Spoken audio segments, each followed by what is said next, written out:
Meu nome é Amira, eu sou líbano-brasileira e em 2015 eu fiz um TCC intitulado Animais como Sujeitos de Direito.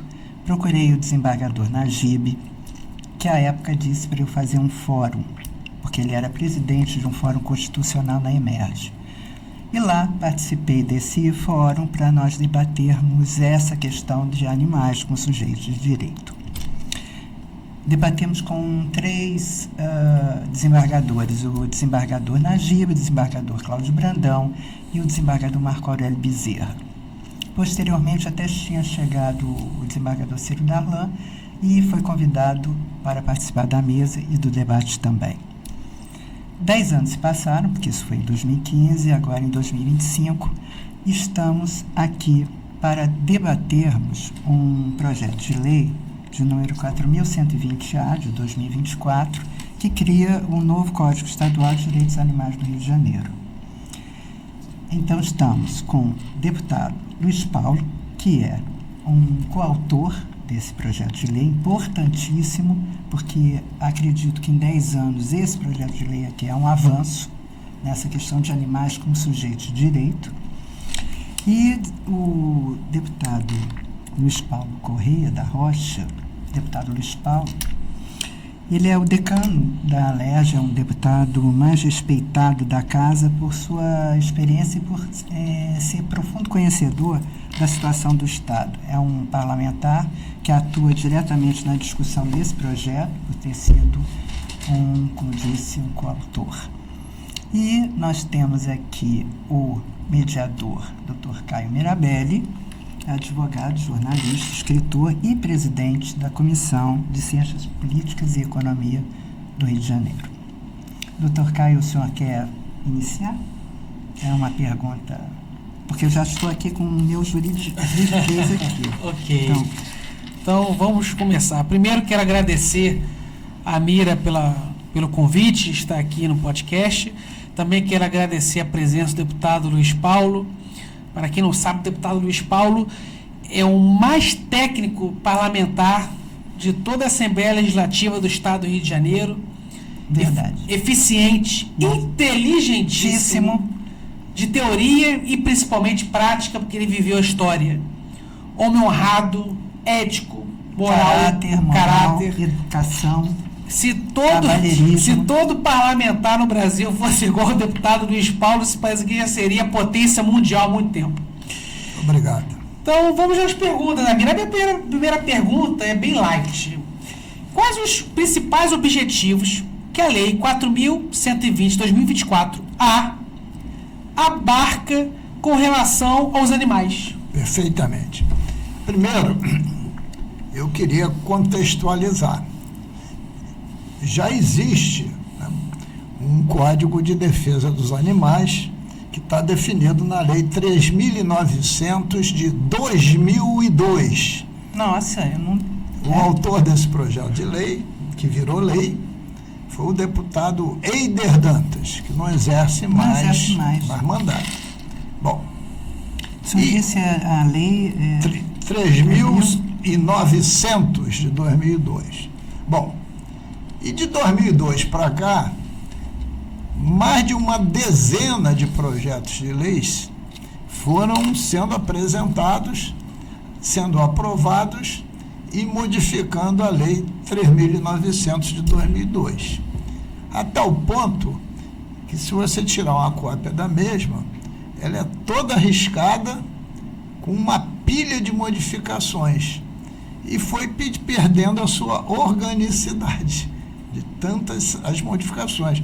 Porque se eu olhar agora o site da Assembleia Legislativa, deve ter pelo menos tramitando hoje uma meia dúzia de outros projetos de leis sobre o tema da defesa dos animais. Bom, dito isso, eu hoje,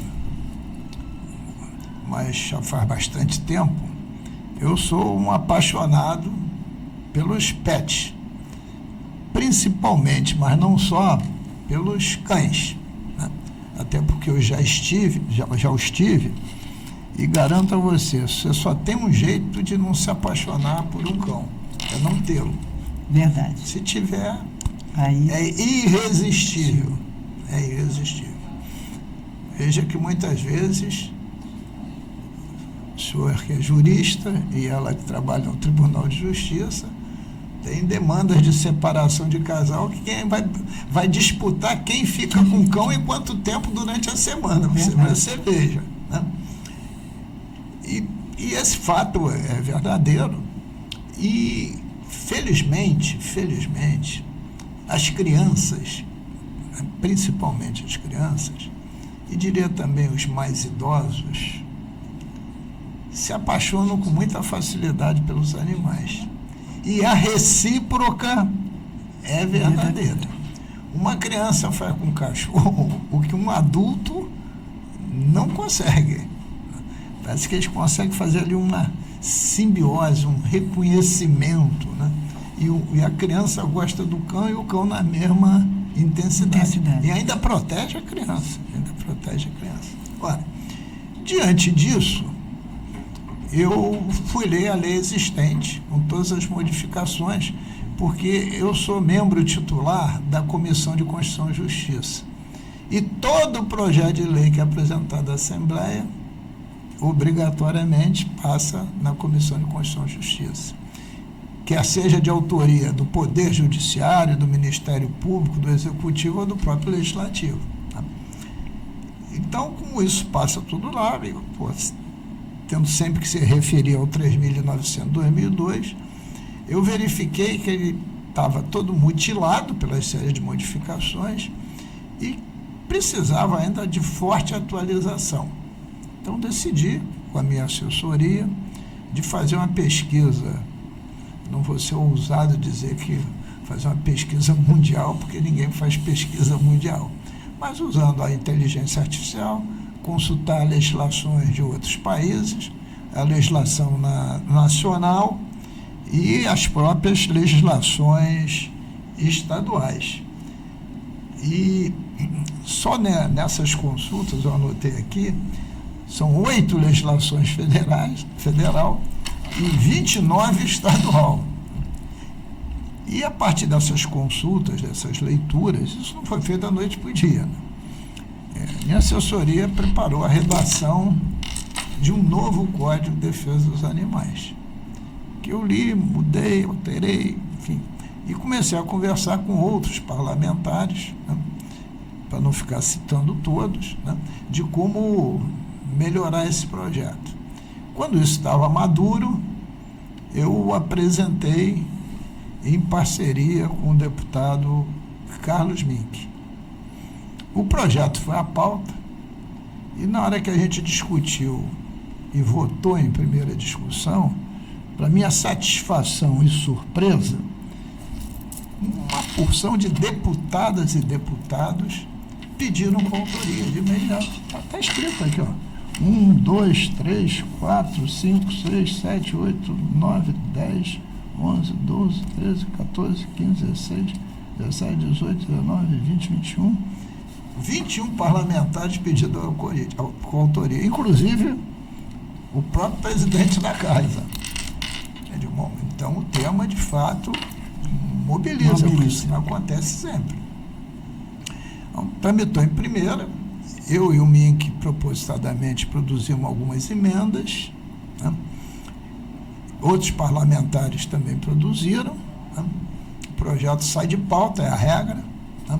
E essa sacada foi de mestre, do senhor ter produzido as emendas, que aí já sai logo de... Aí sai de pauta, porque também é da nossa metodologia, depois que o projeto sai de pauta com emenda, a gente fazer uma grande audiência pública. Fizemos a audiência pública, encheu, inclusive com a presença do Ministério Público, e muitas sugestões foram apresentadas. E por que a gente fez a emenda? Porque a gente pode pegar uma emenda nossa e pegar uma sugestão e incluí-la como subemenda à emenda. Isso é uma técnica legislativa. E exatamente nesse momento nós estamos construindo o que a gente chama um substitutivo, né? Que são modificações. Substitutivo quando você faz algumas modificações de peso no projeto original. para voltar à pauta em segunda e última discussão.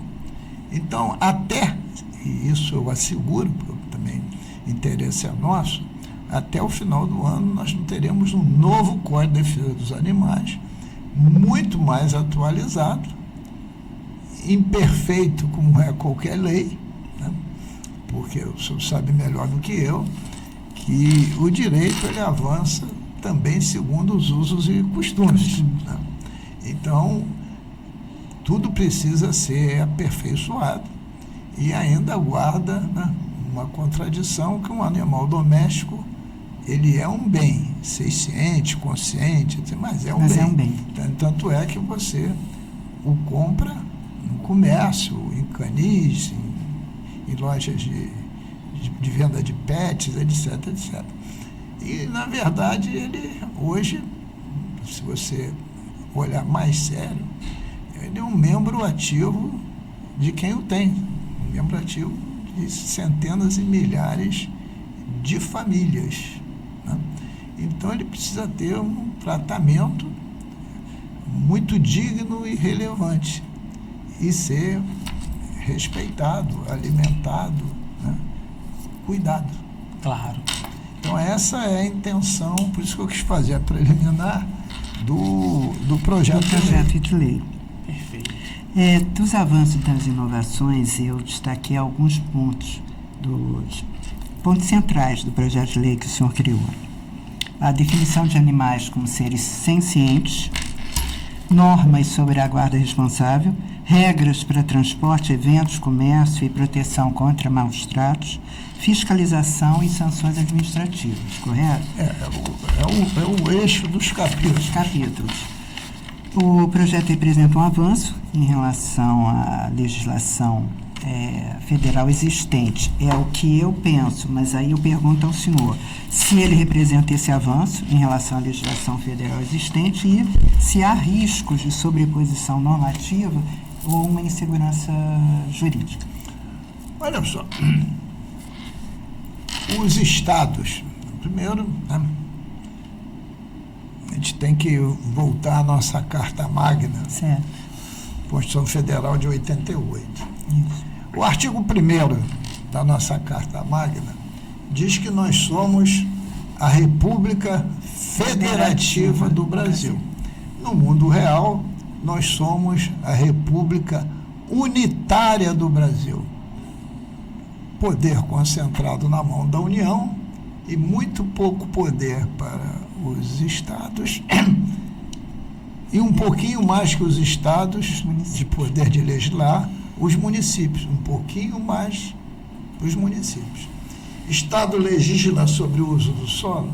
Não. Estado legisla sobre direito criminal? Não. Sobre direito tributário?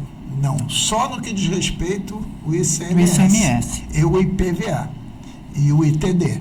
Né? Porque são impostos estaduais, tem exceção na Constituição. E no meio ambiente, nós temos autonomia concorrente, né? Municípios, estados e a União. Então, é um campo que nós podemos legislar.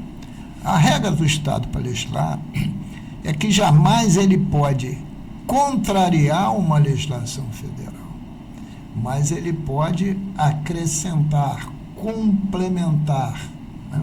Ele não pode contrariar. É a mesma coisa com a Constituição do Estado. A Constituição do Estado não repete integralmente a Constituição Federal. Ela pode ter outros dispositivos que a Constituição Federal não tenha, mas que não contraria a Constituição Federal. Então, do seu ponto de vista de harmonizar, está harmonizado. Isso é uma lei ordinária. A gente não está querendo regulamentar a Constituição Federal, porque senão a gente faria uma lei complementar, mas está legislando nas brechas do que a Constituição Federal, nem a Constituição Estadual decidiu, né? Constituição Federal e as leis federais decidiram. Nós não temos nenhuma legislação aqui né, sobre Código Civil, que pode decidir de forma mais ampla se o animal é só um bem, né? É o Código Civil. Então, na questão dessa pergunta, doutor Caio, eu acho que não tem contradição. Eu não detecto nenhuma contradição no projeto. Na questão de... Eu acho até o contrário. Eu acho que a legislação federal pode ser melhorada a partir desse código. O ideal era que a União escrevesse um Código de Defesa dos Animais concomitantemente com alterações no Código Civil. Certo. Então, eu acho que a gente, do seu ponto de vista da legalidade, a gente está cumprindo todo o ritual.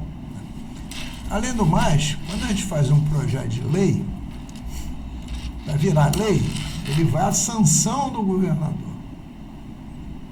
E indo à sanção do governador, antes de sancioná-lo ou vetá-lo totalmente ou parcialmente, ele ouve a sua procuradoria. Claro. E os procuradores concursados, qualificados e justamente remunerados, dão seus pareceres pela sanção integral, o veto parcial ou veto total.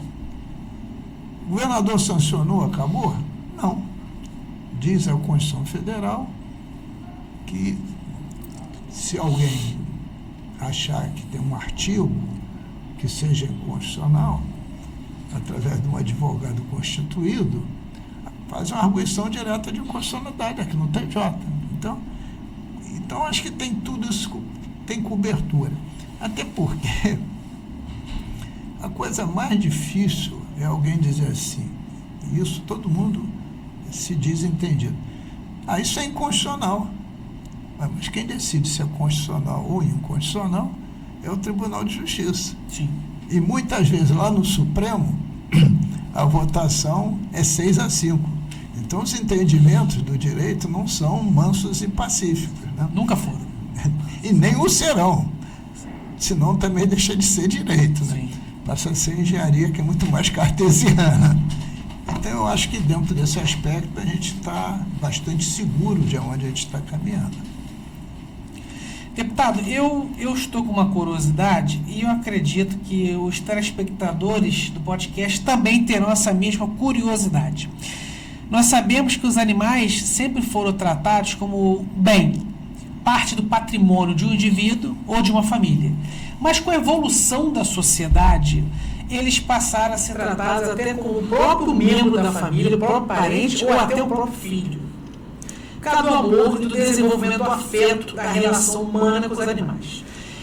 Esse projeto de lei 4.120/2024A, ele tem como objetivo criar o Código Estadual de Direitos dos Animais no Estado do Rio de Janeiro.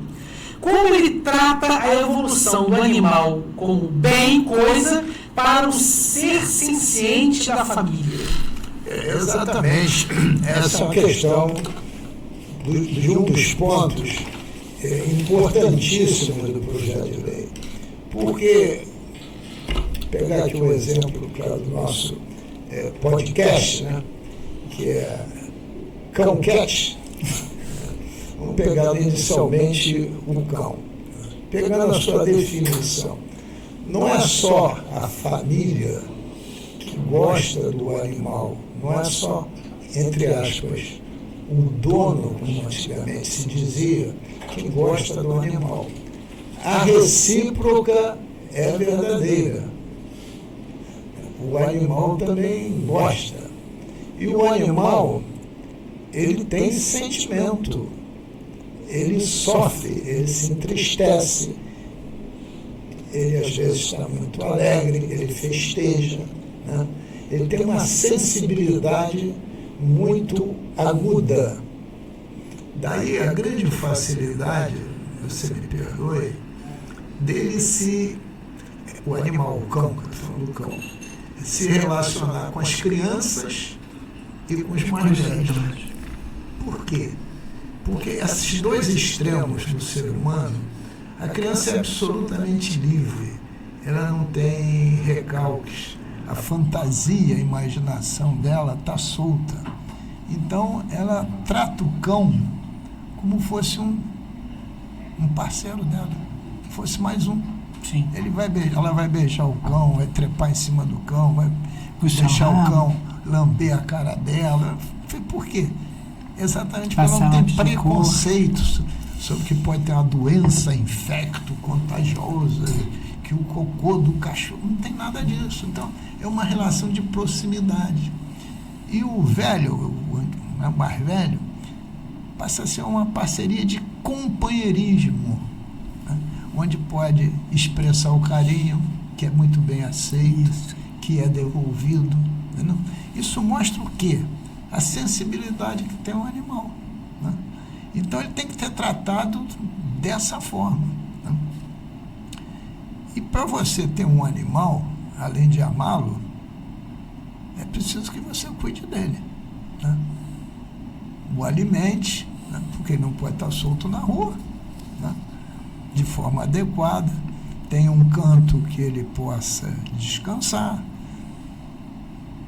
ter um lugar que ele possa fazer suas necessidades fisiológicas, preferencialmente levá-lo à rua para passear. Né? Você veja que hoje, se você, não sei onde você mora, mas se você mora na zona sul do Rio de Janeiro, volte e meia você vai ver um cidadão com 4, 5 cães na coleira passeando. É uma pessoa contratada pelos donos para eles andarem um pouco, se exercitar, fazer suas necessidades. É uma atividade profissional já até nova, porque os donos não têm tempo, esses cães moram em apartamento, né? Então não tem grandes áreas. Então, todos esses aspectos a gente procurou trazer nessa discussão e nesse projeto de lei. Mas, ao mesmo tempo, e eu estou me adiantando um pouco às suas perguntas, tudo isso carrega muita contradição, né? Porque tem interesses econômicos. Né? Tanto é que você tem hoje lojas especializadas só em dar banho e tosar animais. Né? Você tem lojas só de venda de produtos alimentícios para animais. Já tem gente, e com animação cultural inclusive, que faz festa de aniversário do animal. Sim. E eu... Por isso que a gente falou aqui no início o negócio dos usos e costumes. Então, você tem que ter uma legislação que possa ser sensível a esses avanços. Né?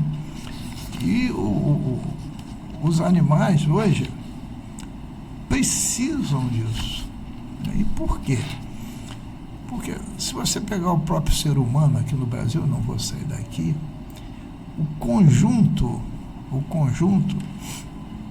de fome, de pessoas que estão sujeitas à fome, à miséria, à falta de um teto, é cada vez maior. Então você precisa acudir, né, socialmente essas pessoas.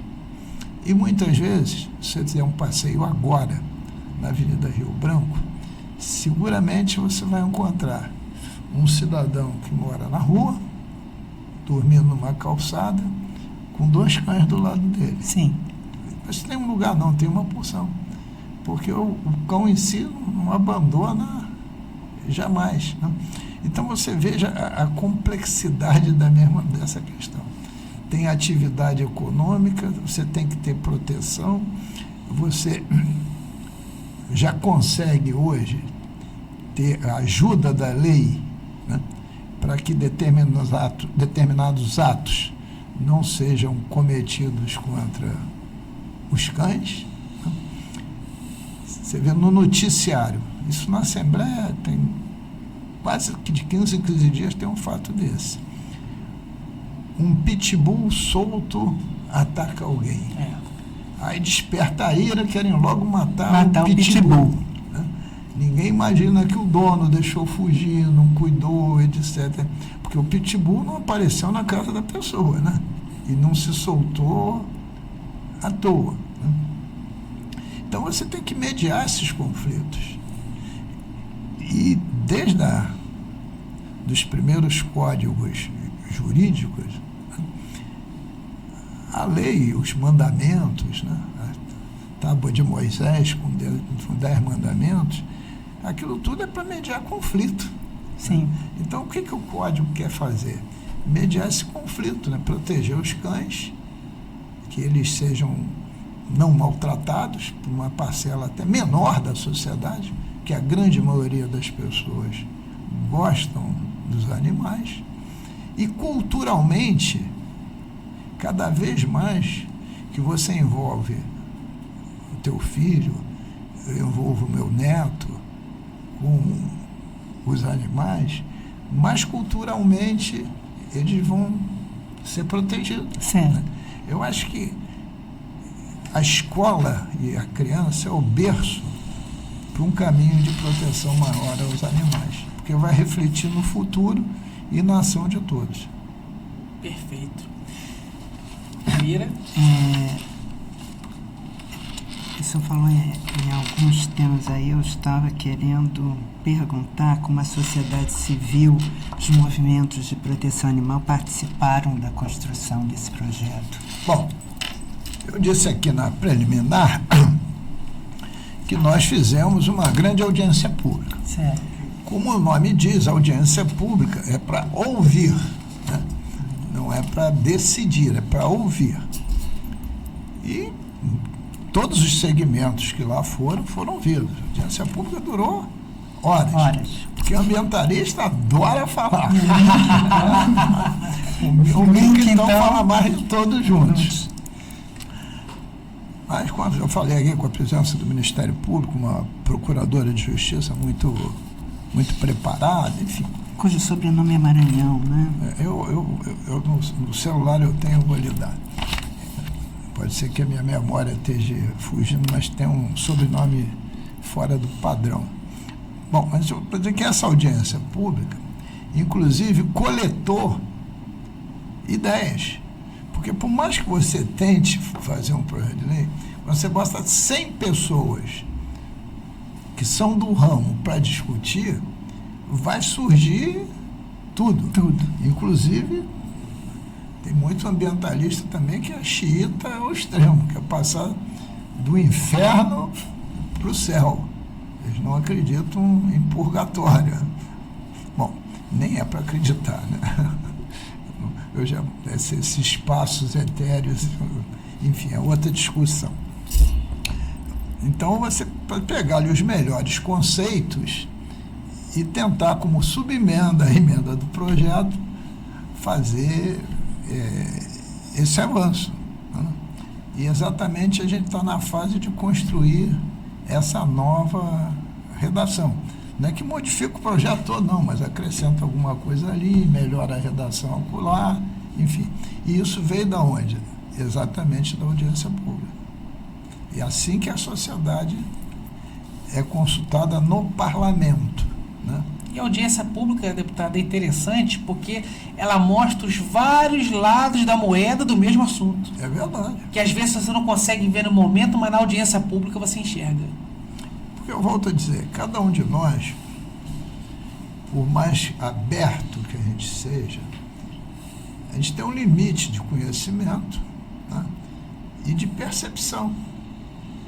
E muitas vezes a percepção do outro é mais aguda que a nossa, naquele tema.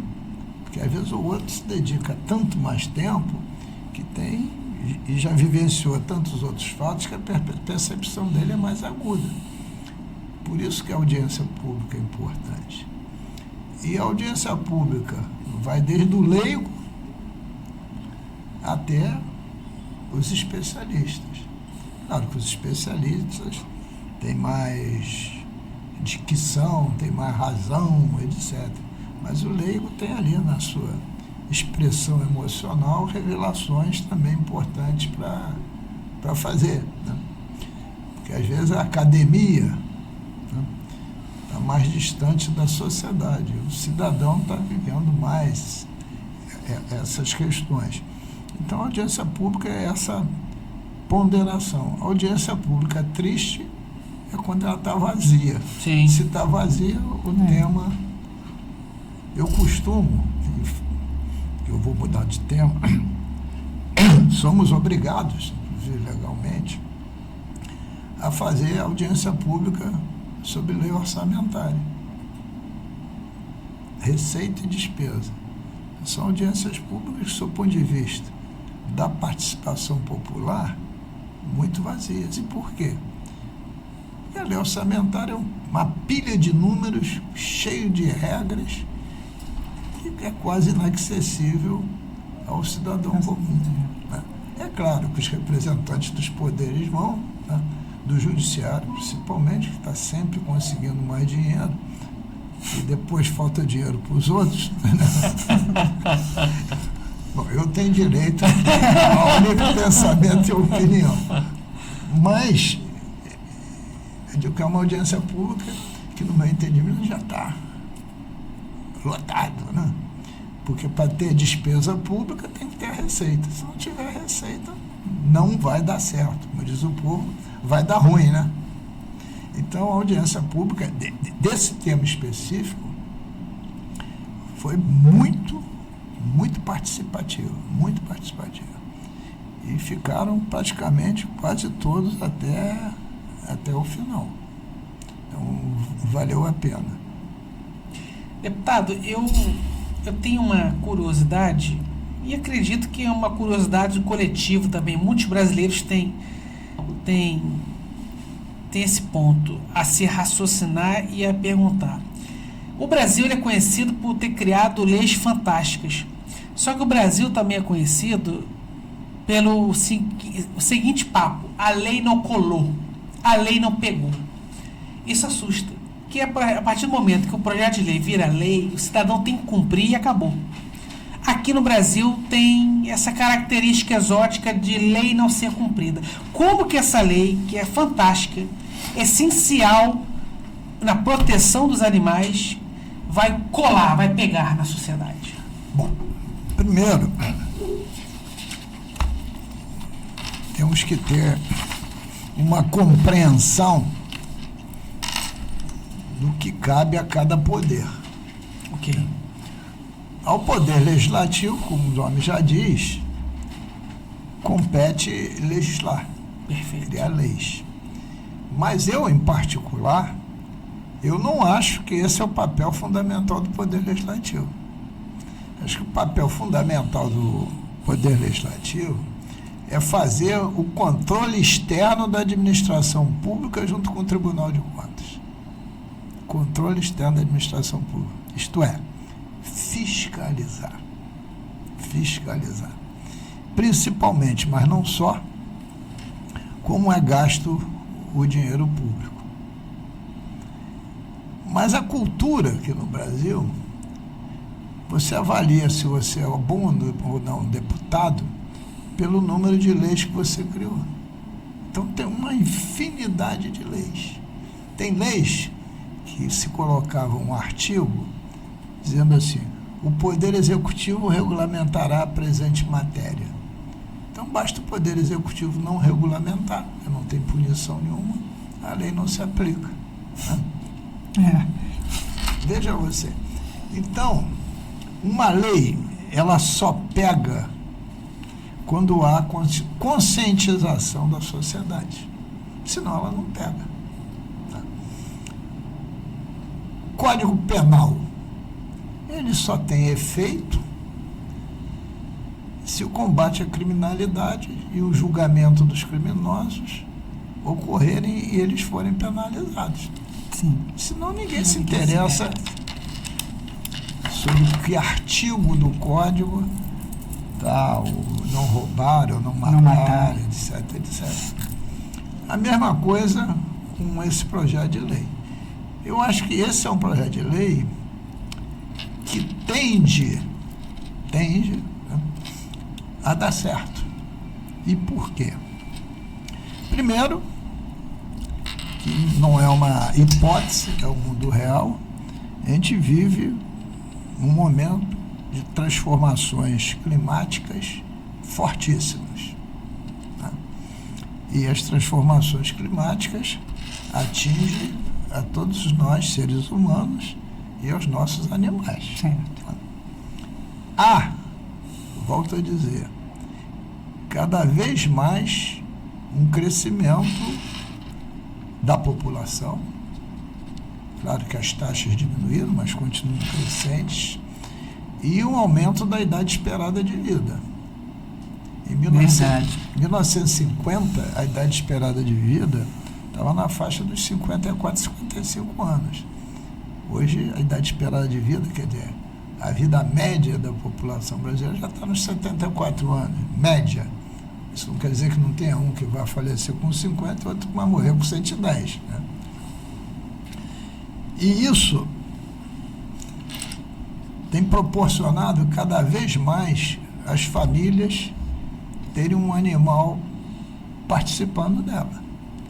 A mídia escrita, falada, televisada, e principalmente a mídia da internet, são quilos de reportagens, matérias, fotos, etc., sobre esse tema.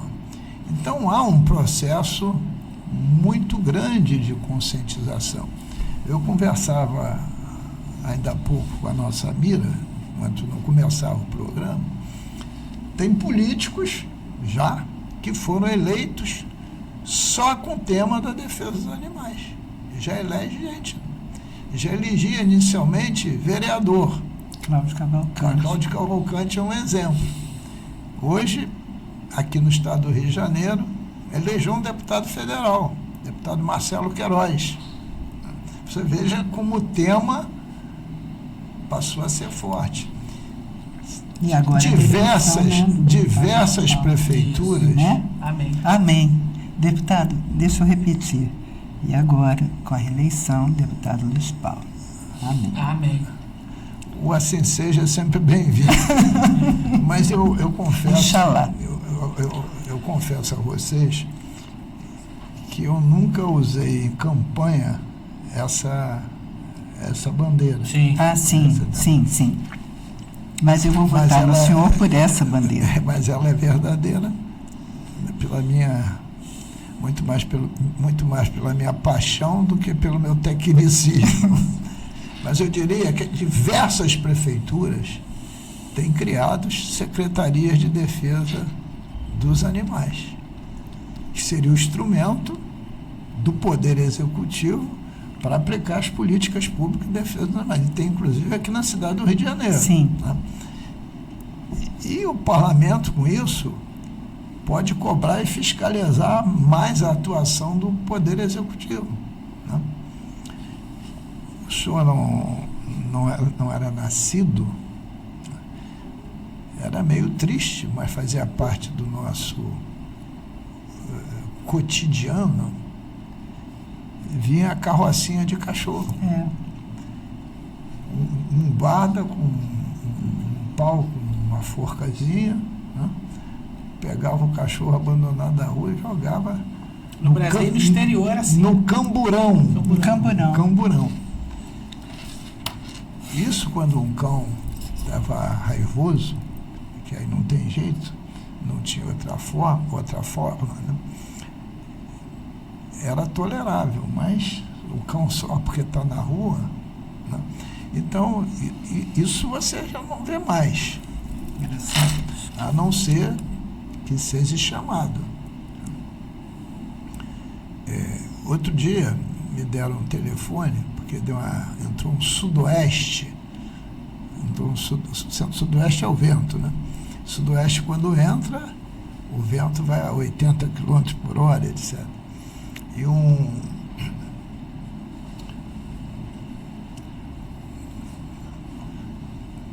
chamado um papagaiozinho, não deve ter tido força para voar e caiu com a perna fraturada. Nossa. Como é que eu conserto a perna de um papagaio? Aí me deram um telefone, eu telefonei, passou umas 2, 3 horas, foi lá, é um convênio de uma universidade com uma prefeitura da cidade do Rio de Janeiro, foi lá um cidadão preparado, pegar o papagaio e levar para ser cuidado. Olha, Isto é um grande Avanço. Né? Isto é um grande avanço. Então, eu acredito que esse tema é um tema que dá para avançar bastante. Rinha de galo já não existe mais, porque é crime. Sim. Mas existia. Você seguramente já deve ter visto filme mexicano com rinha de galo, né? Então eu acho que está se avançando, né? É claro, não se resolve tudo da noite para o dia, mas tem avançado. Eu acho que esse é um tema que, no meu entendimento, cola. Cola por quê? Porque tem respaldo popular. E falando de rinha, o STF já reconheceu a inconstitucionalidade de práticas cruéis contra animais, mesmo que sejam culturais, como a vaquejada, a farra do boi.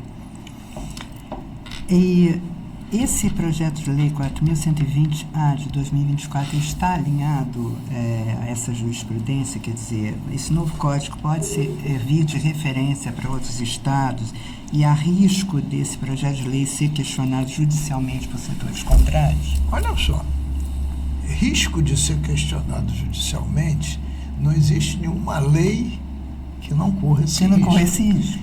Eu, pelo menos, durante um ano, eu faço umas 4 ou 5 representações que eu chamo de ação direta de inconstitucionalidade no Tribunal de Justiça. Porque o deputado pode fazer ajuização em relação a leis estaduais. E geralmente eu faço porque verifico inconstitucionalidades aberrantes, gritantes. Então qualquer um pode fazer. Mas o Poder Judiciário, até sem ser com a velocidade que eu desejaria, vai acabar decidindo se é ou não constitucional. Se eu arguo a inconstitucionalidade de uma lei aqui no Tribunal de Justiça e peço uma medida liminar, se o desembargador der, está suspenso, depois vai para análise de mérito. Se eu perder no mérito, eu posso recorrer ao STJ. Né? Então, tem um sistema judiciário que já trata dessa questão. Eu acredito que, ao contrário, eu acho que esse código, pela profundidade que ele tem, pelo tempo que ele foi maturado, etc., possa balizar outros códigos estaduais e, quiçá, desculpe, quiçá, porque eu sou antigo, né? Quiçá esse nome de talvez foi um grande bolero já, quiçá. Mas quiçá possa balizar um código de defesa dos animais. Mas esse bolero não derrubou nacional. O presidente, não. Mas era Carlos Gardel. Ou Carlos Galhardo. Não, o Galhardo é de bolero. De bolero, né? E o Gardel é de tango. Então é Galhardo. É Galhardo. Não é Gardel, não. Não, quiçá é de um outro. Não é, Luiz? Bom, enfim. É tudo de antigamente. quando eu era menino, você não conheceu nenhum deles. Ele não sabe nem que nunca dançou um bolero. A vantagem do Caio, nunca dançou um bolero. Mas eu, por ser adotada e a minha falecida mãe ter me adotado com 40 e poucos anos, eu via os discos dela, que ela botava, era La Barca, La Puerta se acerrou detrás de mim. Eram boleros assim, quiçá. Foi um tempo da música muito interessante. E aí ela botava e a gente falou no quiçá, ela vai dizer que o sonho é que a união produza, não precisa ser igual não, mas tendo como respaldo um código de defesa que os estados poderão regulamentar, até aprofundar mais, mas que tenha parâmetro geral para o nosso país. Porque a legislação nacional é difícil de ser feita, eu reconheço. Porque ela acabou de dizer assim, aspectos culturais. Olha, se você mudar de região, em cada região, o animal tem uma representação diferente. Isso. Né? Se você descer no tempo, né, o animal não era respeitado pelo ser humano. O cão, o nosso cão, foi lobo domesticado. Era um animal selvagem. Hoje a legislação também protege o animal selvagem, né? Porque faz parte do nosso habitat, né? Do nosso equilíbrio ecológico. E cada região tem um simbolismo, né? Eu já vi ambientalista, não agora, tem uma década, me abordar entre um prédio e outro, porque tinha um projeto de lei sobre tributo de venda de carne bovina. E eles procuraram querendo que a gente desse um jeito de proibir ter a comercialização e transporte do gado. Olha que espeto. Como é que você faz isso? Você da noite para o dia vai exigir que a população não coma mais carne? Vai mexer no vespeiro. Não, mas é difícil disso ter caminho. Aí eu falei, mas em geral o gado de corte, enquanto está vivo, é bem tratado. Por quê? Não é porque lá o dono do gado ame o gado, não. É porque é um produto que vale muito, né? Enquanto ele está em pé, né? Isso. E quando vai para o matadouro? Já houve simplificações, né? Que o gado é abatido ou com uma perfuração no bulbo ou com um choque. Para quê? Para diminuir o sofrimento. Aí expliquei isso, aquele conjunto de pessoas. Aí um deles me falou assim, e eu vou responder o quê? Olha, mas ao longo do tempo, o próprio gado percebe que quando ele entra na fila, ele vai ser sacrificado. Exatamente. E a partir dali ele começa a sofrer. Isso. E o que eu respondo? Culturalmente, não vai conseguir superar isso. Veja o tarifaço do Trump, né? Que está afetando a nossa exportação de carne, etc, etc. Então, você veja que é um assunto difícil. E por mais que os vegetarianos tentem, você não consegue fazer com que a população, também a gente não tem nem estrutura para isso, não coma a proteína animal, né? Que seria o ideal, né? Aí você vai na origem do homem. Na origem do homem, os usos e costumes, a proteína animal e o fogo e a língua é que nos permitiu que a gente chegasse até aqui, né? A língua que foi uma linguagem, né? A linguagem. Que nos permitiu que a gente se organizasse mais. Até porque quando a gente começou a circular pela face da Terra, nós éramos predadores caçadores, né? Enfim, desculpe, predadores não, coletores caçadores. Tudo que tinha pelas árvores e mais de tudo que era proteína, depois você caçava ali, que você matava. Então é um processo que, é um processo civilizatório. E cada vez mais eu acho que se torna relevante na sociedade. Você veja que para essa questão eu não consegui dar resposta. Como é que a gente faz? Por hora, é possível que a gente avance para um tipo de alimentação mais sintética, que a gente utilize mais pílulas proteicas, enfim. A ciência, daqui a algum tempo, pode até avançar mais. Tomara.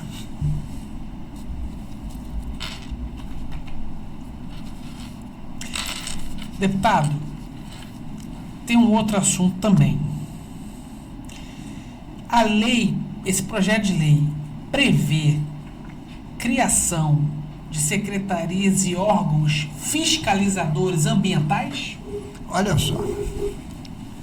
Vamos Boa lá. pergunta, Boa pergunta. Doutor Caio, Caio. Vossa Senhoria é um constitucionalista. Isso. E eu sou discípula de doutor Najib. Bom, doutor Najib é um grande desembargador e o que eu gosto nele é que ele sempre faz o contraditório. Sim. Eu já assisti algumas sessões lá, tá todo mundo seguro por um caminho, ele vai pedir vista no processo e vai levantar uma tese que ninguém pensou antes. Isso é muito bom para o direito. Mas o poder legislativo não pode mexer na estrutura interna de outro poder. Sim. Nem o outro poder pode do poder legislativo. Então, nós não podemos criar despesas para o poder executivo. Por via de consequência, nós não podemos criar secretarias. Mas nada nos impede de agir no sentido de influenciar o poder executivo para que altere o seu organograma e crie uma secretaria. Nossa. A última vitória que eu tive, tem uns 90 dias, no Tribunal de Justiça, é que o senhor governador Cláudio Castro adora criar secretaria por decreto, principalmente na área da segurança pública. Tanto é que nós temos 3 secretarias na área de segurança pública. Sim. Secretaria de Segurança, Sim. da Defesa Civil e A Polícia Militar. da Polícia Militar. Defesa Civil, da Polícia Civil, da Polícia Militar, e tem também a Secretaria de Defesa Civil. E 2 dessas tinham sido criadas por decreto. E eu representei porque ele não pode. E o Tribunal de Justiça decidiu criar novas secretarias só por lei. E o senhor conseguiu? Sim, ganhei de vareio. E agora, quando ele quer secretaria, às vezes ele faz um decreto. Mas logo em seguida manda o projeto de lei. Porque se eu for contra o decreto, eu não vou ter velocidade suficiente para derrubar antes que ele mande o projeto de lei. Mas mandou o projeto de lei, se for aprovado. Porque o projeto de lei você discute, emenda, enfim. Então, a gente pressiona nesse sentido. Existe uma Secretaria de Meio Ambiente. E existe a Secretaria de Defesa Animal. O deputado federal, que eu acabei de falar, o Marcelo Queiroz, ele foi eleito porque ele era o secretário do governo do Estado, nessa área. Hoje, o município do Rio de Janeiro tem uma secretaria que fizeram uma ação conjunta com a Secretaria de Saúde e fizeram uma campanha muito interessante, que está aqui também nesse texto, de botar o chip no animal. Né? Para ele poder ser monitorado. Né? Porque quantas e quantas vezes tem cartaz na rua, na internet, procura-se, cãozinho sumiu. Se tivesse um chipzinho, né? Baixa no aplicativo. Né? Facilmente. Então, você veja que as próprias câmaras de vereadores, os poderes executivos, também estão avançando nesse sentido. Agora, deputado, poderá surgir um problema bom. Com a aprovação dessa lei, você tem no Estado do Rio a Secretaria de Meio Ambiente, você tem a Secretaria dos Animais. Essa lei é objeto das 2 secretarias, dos 2 órgãos públicos. E se os 2 quiserem fiscalizar juntos, tem choque ou não? No meu entendimento, não. Bom, porque, do ponto de vista do PET, na linguagem popular, o cão e o gato, mas não só, porque você pode ter diversos tipos de PET. Outro dia eu vi um PET muito interessante, que era um porquinho. Eu conheci uma jiboia. Eu tenho dúvida se jiboia é pet. Eu conheci o porquinho Arrascaeta, em homenagem... Ao nosso querido Camisa 10. Eu sou Flamengo, hein? Eu também, hein? Mas veja só, no meu entendimento não, porque a Secretaria dos Animais, ela foca muito mais nos pets. Ok. A Secretaria do Ambiente foca em tudo, mas muito mais nos silvestres. E há um intercâmbio nessas duas questões. Eu acabei de dizer que o cão foi um lobo, né? Um animal silvestre. O gato é um felino. Essas coisas não são tão separadas assim, né? Porque no fundo, foram animais que, ao longo de décadas, centenas de anos, foram se domesticando. Você acabou de dizer aqui, eu conheci o pet que era uma jiboia. Eu falei, ainda tenho dúvida, porque para mim a jiboia, no meu parco entendimento, não tem essa parte mais sensitiva, etc. Até que eu consiga conversar com alguma e me encante, né?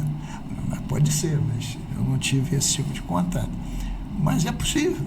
Eu falei negócio do porquinho, tem o famoso porquinho da Índia, né? Coelho, né? Coelho, né? Hamster. Hamster. Você veja que tem uma leva, se você for para a área dos pássaros, então, em dezenas, né? Então, Papagaio. tudo isso há uma troca das duas secretarias. E é bom que assim o seja, porque a Secretaria dos Animais, ela, você me deu até uma boa ideia, ela só tem acesso no orçamento público, aos recursos do Tesouro do Estado, né? E a Secretaria do Meio Ambiente, além do Tesouro, ela tem outra fonte de recurso, que é as receitas derivadas do royalties da participação especial, que vão para o FECAM, o Fundo de Conservação Ambiental, o Fundo Estadual de Conservação Ambiental. E quem administra o FECAM é a Secretaria do Ambiente. Então, ela tem muito mais recurso do que tem a Secretaria de Defesa dos Animais. Mas eu não vejo incompatibilidade, eu vejo complementaridade entre as duas. O senhor prevê mecanismos para estimular a educação ambiental e de bem-estar animal nas escolas? Não só está previsto, como eu acho fundamental. Não tem política pública de proteção animal que vá dar certo, e também de defesa do ambiente, sem que passe pelas escolas. Certo.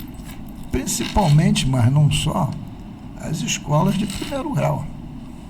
Volto a dizer, primeiro que a criança e o animal têm uma correlação muito próxima, de afeto. Então, vai se mobilizar no sentido de proteger o seu parceiro ou sua parceira de brincadeiras lúdicas, etc. Além do mais, essas crianças vão crescer, né? E vão carregar nas suas vidas esses ensinamentos iniciais e principalmente essas experiências. E vão levar para as academias, para o meio jurídico, etc. É assim que a sociedade se sensibiliza e forma gerações que têm essa ótica. Vamos lá voltar à questão de como é importante educar a geração. Década de 50, 60, qualquer marmanjo fumava. Era cultural. E bonito, inclusive. É cultural. As propagandas eram um cidadão fumando num carro conversível, olhando as moças passarem. Era o machão conquistador. Se não Ou em cima do cavalo. Aqui no carro, mas que veio de Hollywood, É. né? Mas antes do carro que veio de Hollywood, são os xerifes e os mocinhos americanos, todos fumavam. Né? Aqui que nós tivemos antes da Segunda Guerra, nós tivemos uma influência imensa da França. A gente tem 2 tempos. Até 50, nossa cultura era francesa. Depois de 50, americana. O francês fuma até hoje. Fuma muito. Muito. Então o cigarro tomava conta. Observa os jovens de hoje. A maioria não fuma. Não fuma. Não está mais na cultura isso. O que mudou? A cultura. É claro, e a cultura mudou por muita campanha. Eu, cá entre nós, queria dizer que eu sou uma anomalia. Eu nunca fumei.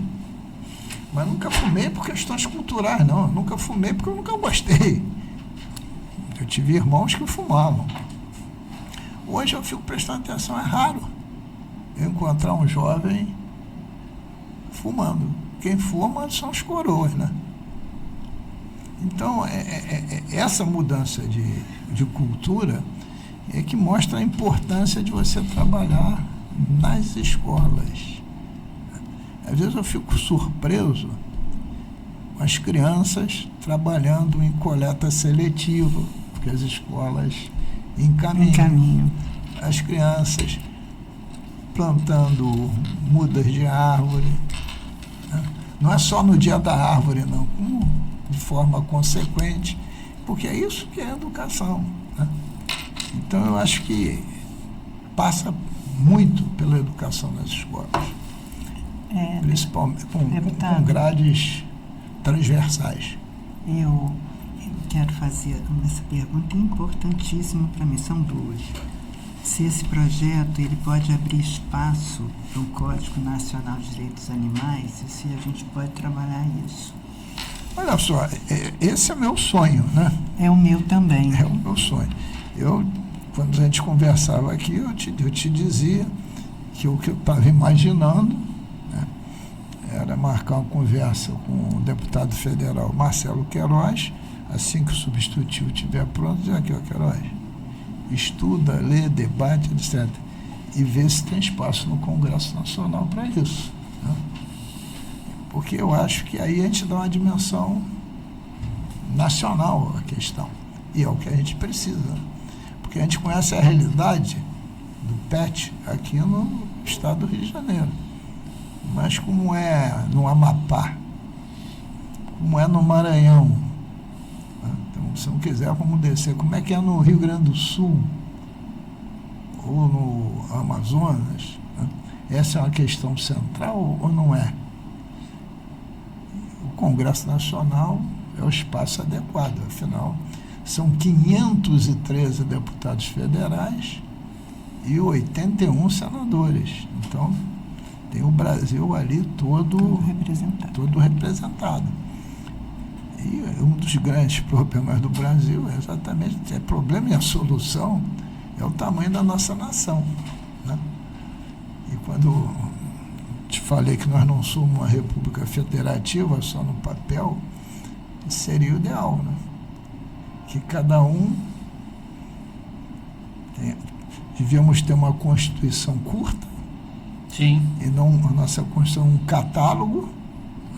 Uma Constituição tem quase tantos dispositivos transitórios quanto o número de artigos da Constituição propriamente dito. Devíamos ter uma Constituição bem mais curta e a capacidade das diversas unidades federativas ter muito maior margem de legislar sobre muitos temas diversos, exatamente por causa dessa diferença cultural que a gente tem no Brasil. Só a torcida do Flamengo é uma nação. Né? Vamos para onde? Muitas pessoas não conhecem o conceito de nação. Acham que nação é um país. Não. você pode ter uma nação respaldada só numa cultura. Sim, Não precisa ter um país. tem um país. Então, dizer nação rubro-negra não tem nada errado, não. É porque o que une? A cultura rubro-negra, a paixão, enfim. Então, mas a nação rubro-negra dá 100 milhões de pessoas. Então, você veja a dimensão que nós temos, né, territorial e de população. Por isso que muitas vezes a lei não pega, né, mesmo lei nacional, porque não fala com a nossa cultura, a cultura local. Né? Então, no meu entendimento, deviam ter poucas leis nacionais, mas com diretrizes muito claras, e cada estado, respeitando o seu meio ambiente, a sua cultura, a sua logística, detalhar aquela legislação para cada território, que é muito difícil você ter 500, 600 leis que seja aceita no Brasil como um todo. Então, algumas ficam na prateleira, né? Como aqui também. Sim. Às vezes a gente acha que está legislando muito bem sobre determinada área, isso não fala a realidade do município de Porciúncula. E a gente só tem 92 municípios. Imagine Minas com 500. Então, é um pouco essa realidade. Mas a intenção é exatamente que isso suba para a União diversificar para o Brasil inteiro. E a outra, que é importantíssima, que foi tema do meu TCC, se a legislação brasileira caminha para reconhecer os animais como sujeitos de direito e não apenas como bens. Deixa eu só fazer aqui um esclarecimento, porque ela já falou aqui 3 vezes no TCC. TCC é trabalho de conclusão de curso, que o nosso ouvinte não é obrigado a conhecer o que é TCC. Sim. E se ela apresentou um TCC, obviamente, ou ela fez um MBA ou fez um mestrado. Né?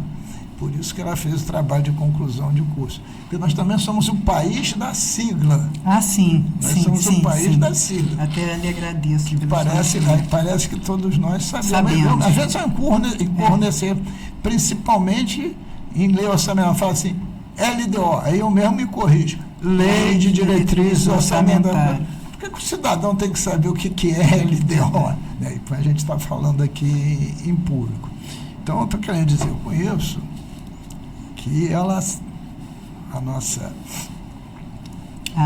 a Mira se dedicou já muito a esse assunto, tem mais de uma década, ao ponto de fazer seu trabalho de conclusão de curso. E eu acho exatamente essas questões de trabalho de conclusão de curso inovadoras, porque eu também sou professor. Eu já fui, durante décadas, professor de topografia, que vocês não sabem nem o que é. Eu sei porque fiz engenharia. Bom, e ficava ali no Parque da Cidade. E sabe dividir as palavras. Topo, terreno, grafia escrita. Mas hoje eu dou aula na ELERJ de orçamento público. Né? E é um MBA. E, evidentemente, tem um trabalho de conclusão de curso. E hoje, você que está do outro lado da mesa, do magistério, você tem um grave problema.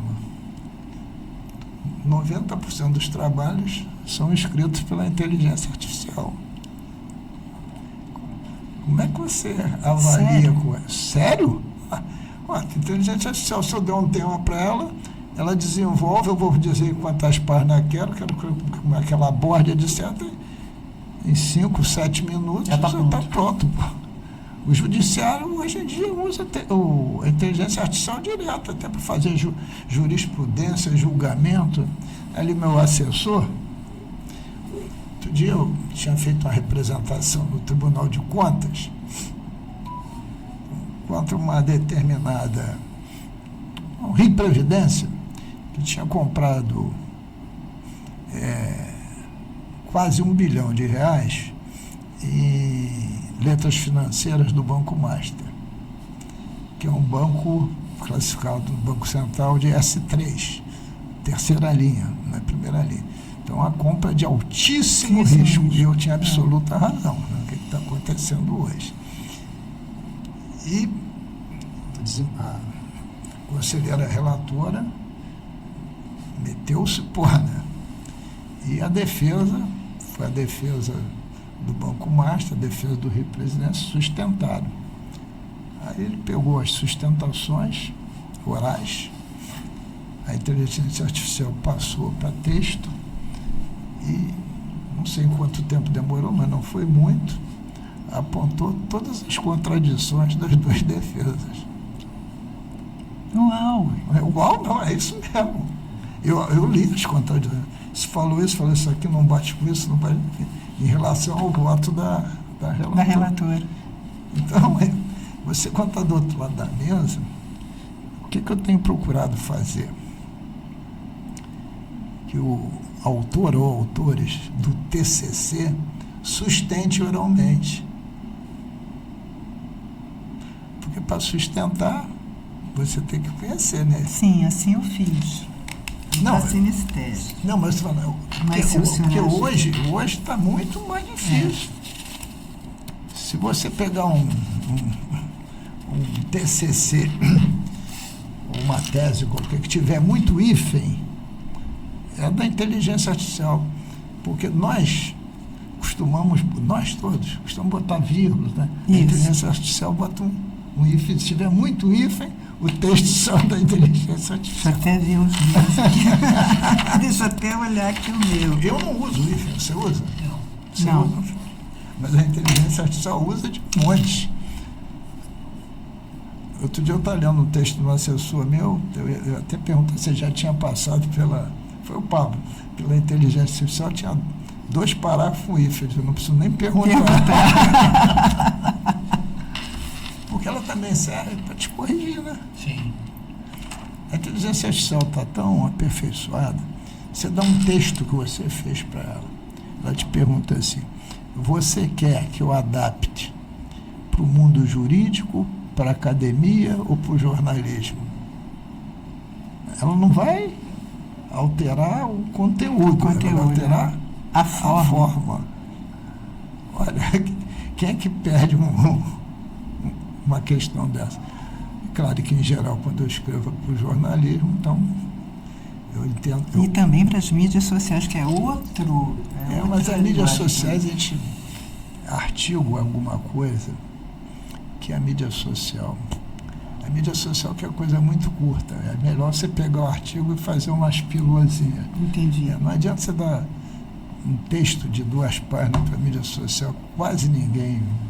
Não quer dizer que ninguém lê, mas não tem a repercussão, que a notícia tem que estar no quadrado do teu telefone. Se tiver que passar, já vem outra com mais intensidade na frente, né? Mas a gente está fugindo do nosso tema.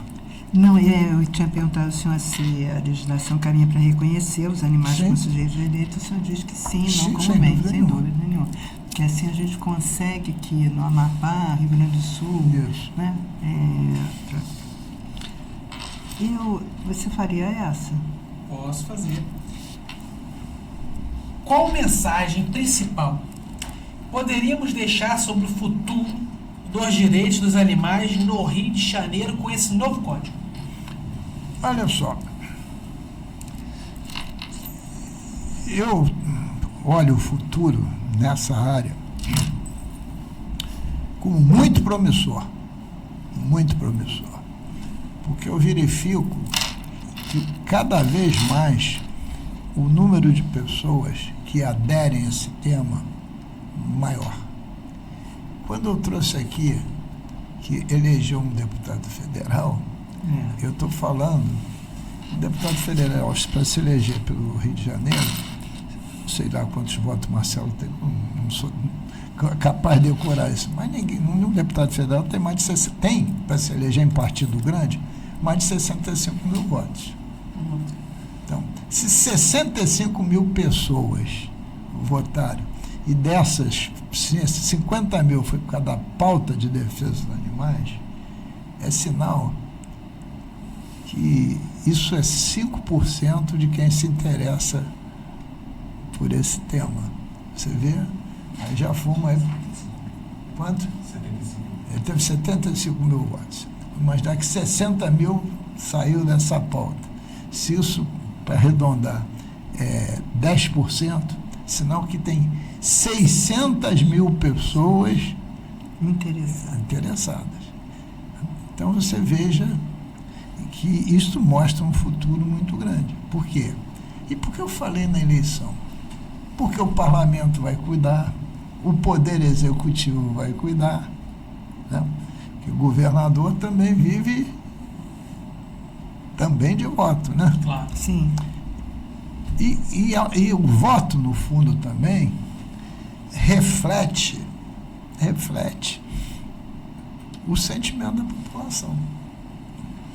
Eu costumo dizer que a vida inteligente muito mais ampla do que a radicalização que hoje está no Brasil.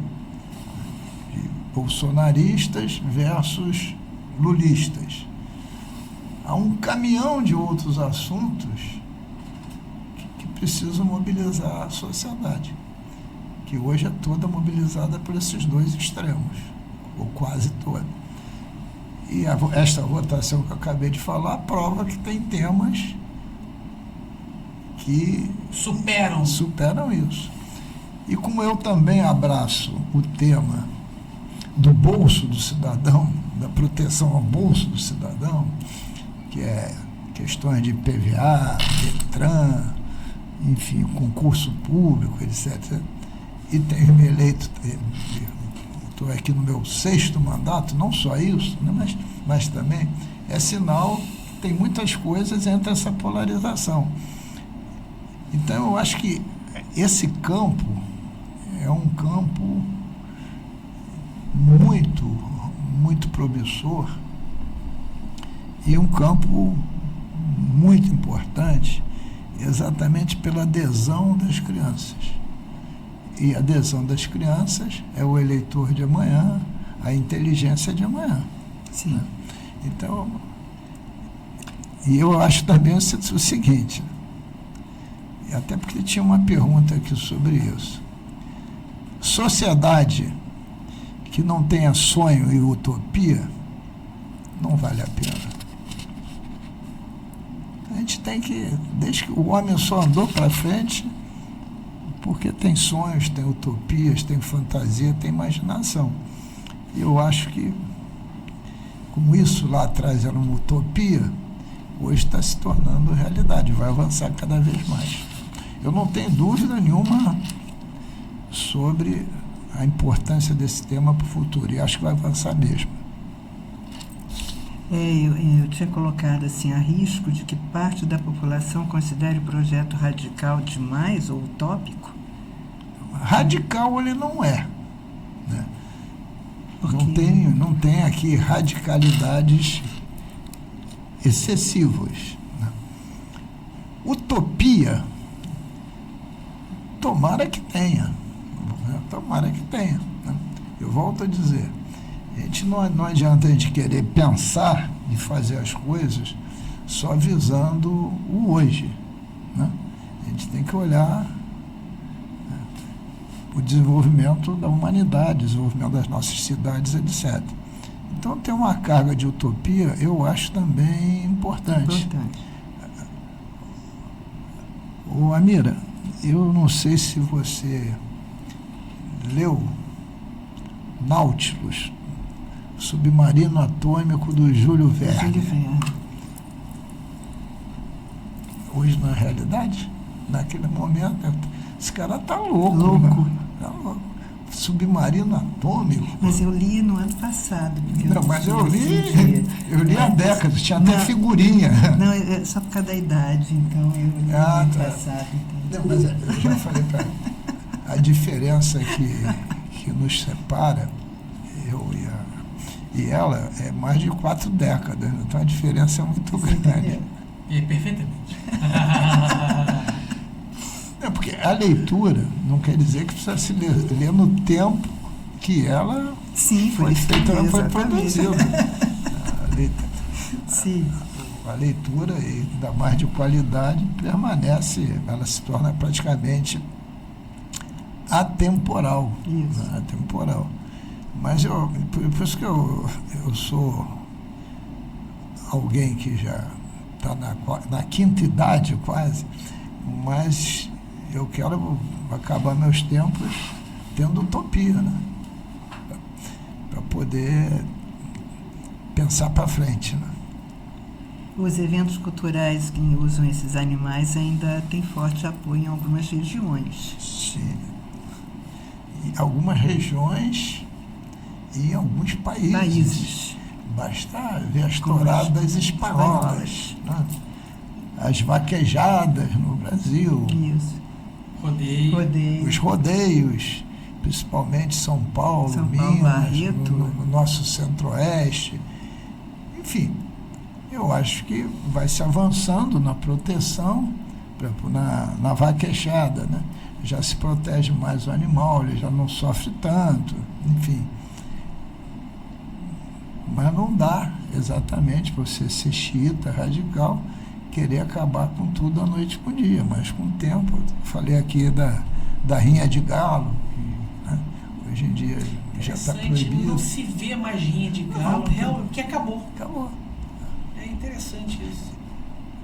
Mas, debatendo esse tema, né, alguém falou assim, bom, e os sacrifícios religiosos de animais?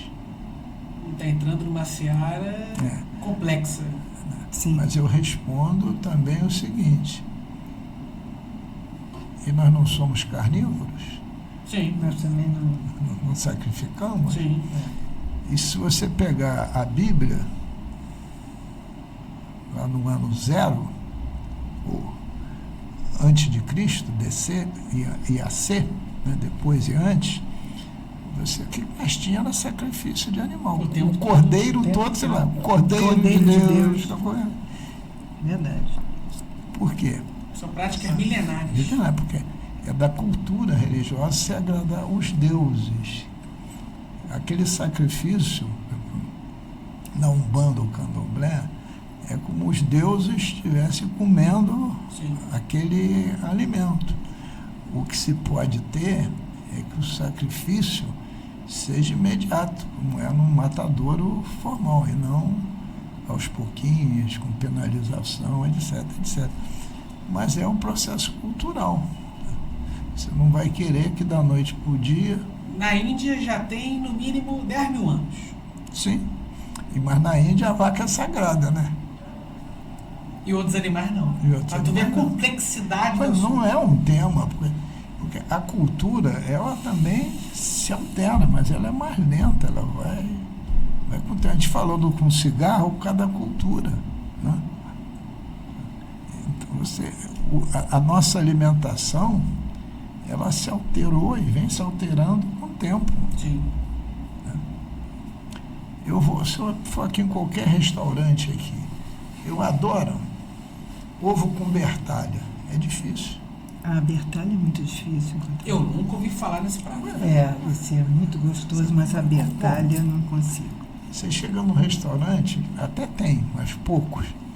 O senhor conhece algum aqui no centro que tem? Eu não conheço, não. Pede para comer um mocotó.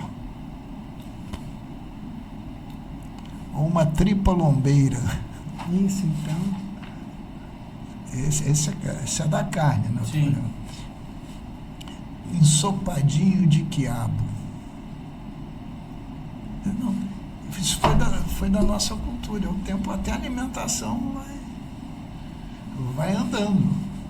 Se nós brasileiros, estou falando conjunto, comêssemos diariamente feijão, arroz e um pedaço de proteína, a nossa saúde seria 400 vezes melhor. Em vez de comer biscoito Mirabel. Verdinho. Então, sabe, eu acho que a cultura também é um processo de evolução, mas não é da noite para o dia. E algumas atividades econômicas, como venda de animais em pet shop, são alvo de críticas, de você comprar, né? E esse seu projeto de lei inova ou mantém as regras tradicionais? Olha só, não dá, porque seria até uma farsa a gente dizer assim, não pode mais vender animais em lojas. Bem, não pode no Rio de Janeiro, mas pode no Espírito Santo, Minas Gerais e São Paulo. É. O que se pode se exigir é que os animais em loja estejam com tratamento digno. Até porque, sob o ponto de vista jurídico, o animal ainda é um bem. E se você não adquirir em loja, vai adquirir num canil. O canil não deixa de ser uma forma de loja. E como é que você vai ter animais para o volume de pessoas que deseja tê-los? Não? E algumas pessoas querem ter um cão e querem definir a raça do cão. Sim. Como é que você consegue? Então não é uma coisa simples. O que você vai exigir é o tratamento que essas lojas têm que dar a esses animais que estão expostos à venda. Que 90% das vezes vai tratar bem, porque é o produto que vai vender. Se tratar mal, ninguém vai comprar. Ninguém vai comprar. Bom, diga-se passagem que tem muito animal de rua e muita gente que cuida desses animais que você pode visitar e adotar. A adoção é também uma realidade. E na adoção você também escolhe, mas escolhe o que está ali. Não vai você querer saber o pedigree daquele cão, né? Você vai olhar, vai gostar, ele vai te lamber, você vai levar para casa, né? Então também é um processo evolutivo, mas não dá para ser tudo ou nada. Mas porque tudo isso foi discutido, mas a gente tem que ter os limites, que são os limites da legalidade.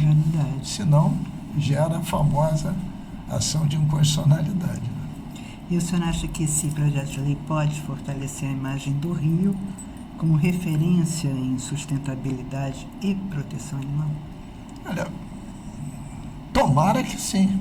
É o desejo. Porque a imagem do Rio vive imaculada, principalmente, mas não só, Caio, pela insegurança pública. Sim. Nós somos absolutamente criativos para estar nas páginas dos jornais negativamente. Exato. Então, a gente espera que esse seja um fato marcante, positivamente, porque o Rio de Janeiro, gostemos ou não, e eu gosto, ele faz parte de um dos estados brasileiros mais fortes de influência cultural no nosso país. Né?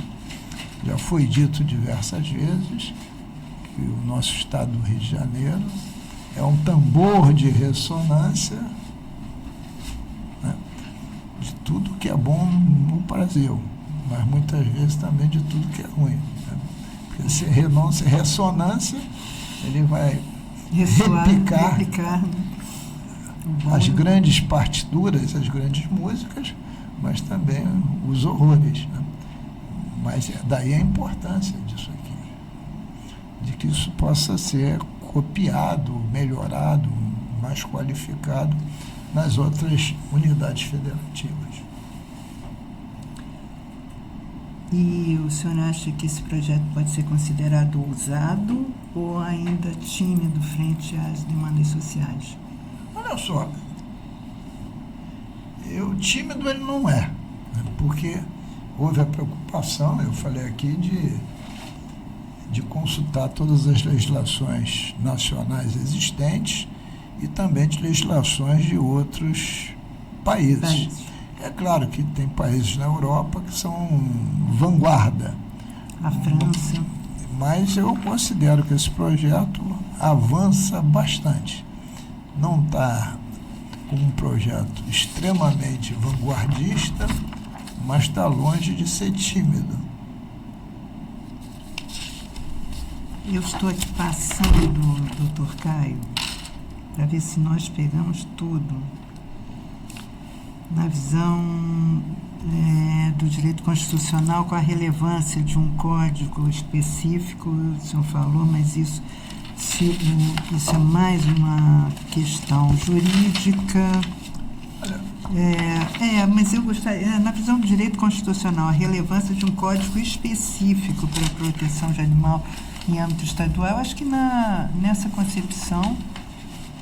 Olha só para a gente concluir nesse tema que eu gostaria, se por favor. Se você pegar os avanços legislativos, sim, cada área específica de importância tende a ter um código. Isso. Tem o Código Civil, você tem o Código Tributário, enfim, você vai tendo diversos códigos. Esse é um ramo tão importante que pode ter um código nacional só para esse ramo. Eu acho que está adequado, né, às legislações mais modernas, que é ter um código específico.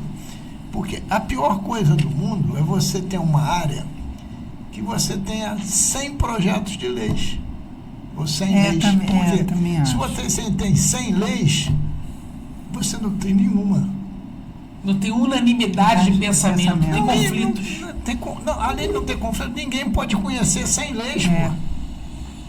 Quem é que vai conhecer? Só a inteligência artificial. Mas o deputado está certo. A tendência no Brasil, no futuro próximo, é ter um código mesmo de proteção dos animais. É uma tendência natural. Eu também acho. Porque a tendência é nas mais diversas áreas, né? E quando tem um código, ele é a fonte de consulta perene. Até porque se você quiser criar alguma coisa, você obrigatoriamente tem que tentar modificá-lo, tem que se reportar a ele. Então ele passa a ser a referência. Imagina, tem o Código Penal. Se o Congresso Nacional fosse ficar votando legislações específicas que não se remetesse ao Código, essa é uma desordem. Então o caminho é esse, nós vamos chegar lá. Se Deus quiser. Deputado, muito obrigada por tudo. Muito obrigada, doutor Caio. Parece que é do sonho. Sabe aquela partezinha boa do sonho que a gente tem? Nossa, aquela partezinha boa do sonho que a gente... Foi prazeroso demais. Muito obrigada por tudo, por o senhor ter vindo. Bom, eu que agradeço. Esclarecido. Agradeço a ambos o convite. Já me coloco à disposição para debater não só esse tema, mas os temas que vocês acharem pertinentes, evidentemente, da alçada do Parlamento Fluminense. Eu acho que são sempre debates enriquecedores, né? E eu acho que uma das obrigações nossas como parlamentar é divulgar temáticas como essas, até porque divulgando você está ajudando no processo de conscientização. Então, agradeço, muito obrigado. Forte abraço, deputado. Saudações rubro-negras, deputado. Como somos todos rubro-negros, saudações amplas, gerais e restritas.